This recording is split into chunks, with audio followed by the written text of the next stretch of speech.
नमस्कार दोस्तों। आज हम आपको फाल्गुन मास के कृष्ण पक्ष की विजया एकादशी व्रत कथा सुनाने जा रहे हैं। शास्त्रों में कहा गया है कि यह व्रत मनुष्य के पापों का नाश करता है और उसे मोक्ष तथा हर कार्य में विजय प्रदान करता है। एक बार की बात है, नारद मुनि नारायण नारायण नारायण का मधुर जाप करते हुए नारायण वैकुंठ धाम पहुँचे। उन्होंने भगवान नारायण को प्रणाम किया और बोले, प्रभु, पृथ्वी लोक में मनुष्य हार, भय और असफलता से बहुत दुखी है। कृपया ऐसा व्रत और उसकी कथा बताइए जिससे वह जीवन के हर संकट में विजय प्राप्त कर सके। भगवान नारायण मंद मंद मुस्कुराए और बोले, नारद, ध्यान पूर्वक सुनो। मैं तुम्हें विजया एकादशी की एक प्राचीन और अद्भुत कथा सुनाता हूँ। प्राचीन काल की बात है।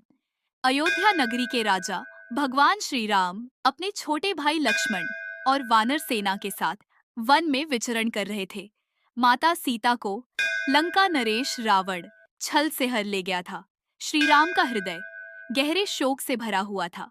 समुद्र तट पर बैठकर वे लहरों को देखते हुए मन ही मन सोचने लगे, मैं धर्म के मार्ग पर चल रहा हूँ, फिर भी मेरी पत्नी मुझसे दूर है। क्या यह मेरे धैर्य की परीक्षा है? लक्ष्मण पास आकर बोले, भैया, आप सत्य और धर्म के प्रतीक हैं।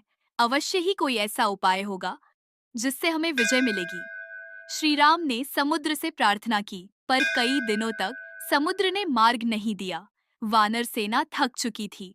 तेज धूप, नमकीन हवा और लहरों की गर्जना हर किसी के मन को भयभीत कर रही थी। उसी समय वन में तपस्या कर रहे महर्षि बगदालभ्य से श्री राम की भेंट हुई। श्री राम ने उन्हें प्रणाम कर अपना दुख निवेदन किया। हे महर्षि, मैं धर्म के लिए युद्ध कर रहा हूँ, फिर भी विजय मुझसे दूर है। कृपया कोई उपाय बताइए। आशी ने गंभीर स्वर में कहा, राम, फाल्गुन मास के कृष्ण पक्ष की विजया एकादशी का व्रत करो। यह व्रत असफलता को हराकर निश्चित विजय दिलाता है। व्रत का दिन आया। आकाश में बादल घेर आए, तेज आंधी और वर्षा होने लगी। वानर सेना बोली, प्रभु, आज तो व्रत करना भी कठिन है। पर श्री राम शांत स्वर में बोले, धर्म की राह कठिनाइयों से ही गुजरती है।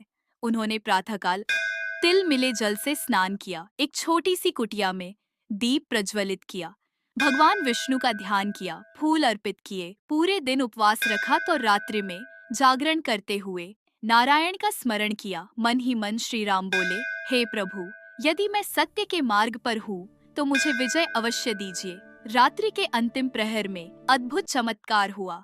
आकाश से पुष्पों की वर्षा होने लगी। स्वर्ग से दिव्य बाजों की ध्वनि गूंज उठी। समुद्र अपने आप दो भागों में विभाजित हो गया। वानर सेना आश्चर्य से देखती रह गई।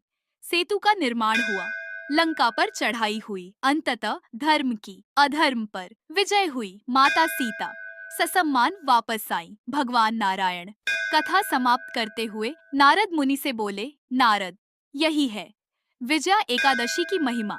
जो श्रद्धा से इस व्रत को करता है उसे जीवन के हर कार्य में विजय प्राप्त होती है। जो भक्त इस कथा को श्रद्धा से सुनता है उस पर भगवान विष्णु अपनी कृपा अवश्य करते हैं। इस कथा को लाइक करें, शेयर करें और बोलिए, जय श्री हरि।